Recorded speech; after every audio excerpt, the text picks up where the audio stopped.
రాజు, కావ్య ఇంట్లో వాళ్ళందరూ కలిసి మాట్లాడుకుంటూ ఉంటారు. ఇక ఇంతలో అప్పు పోలీసులను తీసుకొని ఇంట్లోకి వస్తూ ఉంటుంది. ఇక తనని చూసిన కావ్య కంగారు పడుతూ, ఏమైంది అప్పు, పోలీసులను తీసుకొని మన ఇంటికి ఎందుకు వస్తున్నావు అని అడుగుతూ ఉంటుంది. ఇక అప్పు అయితే అనామికకి కాబోయే భర్త సామంతు కనిపించడం లేదంట అని చెప్తూ ఉంటుంది. ఇక కావ్య అయితే తనకి కాబోయే భర్త కనిపించకపోతే పోలీసులను తీసుకొని నువ్వెందుకు ఇక్కడికి వస్తున్నావు అని అడుగుతూ ఉంటుంది. ఇక అప్పు అయితే అనామిక కాబోయే భర్త సామంతు కనిపించకపోవడానికి బావే కారణమని బావ మీద కంప్లైంట్ ఇచ్చింది అని చెప్పడంతో ఇక ఇంట్లో వాళ్ళంతా ఒక్కసారిగా షాక్ అయిపోతూ ఉంటారు.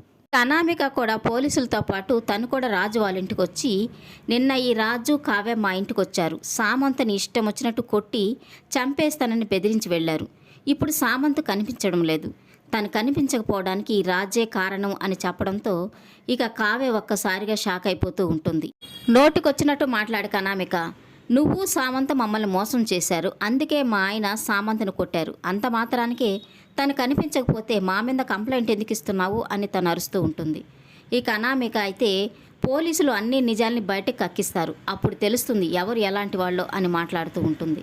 ఇక అప్పు అయితే ఇల్లంతా సెర్చ్ చేయమని కానిస్టేబుల్స్కి చెప్తూ ఉంటుంది. ఇక కానిస్టేబుల్స్ ఆ ఇంట్లోని అన్ని గదుల్లోకి వెళ్ళి సామంత కోసం వెతుకుతూ ఉంటారు. ఇక కావ్య అయితే ఈ అనామిక కావాలనే మా మీద పగ ప్రతీకారాలతో ఇదంతా చేస్తున్నట్టుగా ఉందని మనసులో అనుకుంటూ ఉంటుంది. ఇక కానిస్టేబుల్స్ ఏ గదుల్లో సామంత్ లేడు అని చెప్పడంతో ఇక అందరూ కలిసి బయట గార్డెన్లోకి వచ్చి అక్కడ వెతుకుతూ ఉంటారు. ఇక అక్కడ ఉన్న రాజు కారు డిక్కీని ఓపెన్ చేసి కానిస్టేబుల్స్ చూస్తూ ఉంటారు.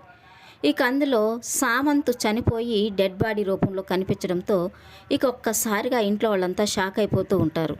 ఇక రాజ్ అయితే ఈ సామంత్ని చంపి నా కారు డిక్కీలో ఎవరు వేశారా అని ఆశ్చర్యపోయి చూస్తూ ఆలోచిస్తూ ఉంటాడు. ఇక కావ్య అయితే ఇదంతా అనామిక కావాలనే పక్కా ప్లాన్ ప్రకారమే ఈయన్ని ఇరికించాలని ప్రయత్నిస్తున్నట్టుగా ఉంది అని ఆలోచిస్తూ ఉంటుంది. ఇక రాజు కారు డిక్కీలో సామంత్ డెడ్ బాడీ దొరకడంతో అప్పు రాజుని అరెస్ట్ చేసి ఇంట్లో వాళ్ళందరికీ శత్రువుగా మారనుందా, అనామిక వేసిన స్కెచ్ నుంచి కావ్య రాజును ఎలా కాపాడుతుంది అనేది కమింగ్ ఎపిసోడ్లో తెలుసుకుందాం. ఈ వీడియో నచ్చినట్లయితే లైక్ చేయండి, సబ్స్క్రైబ్ చేయండి. Thank you for watching.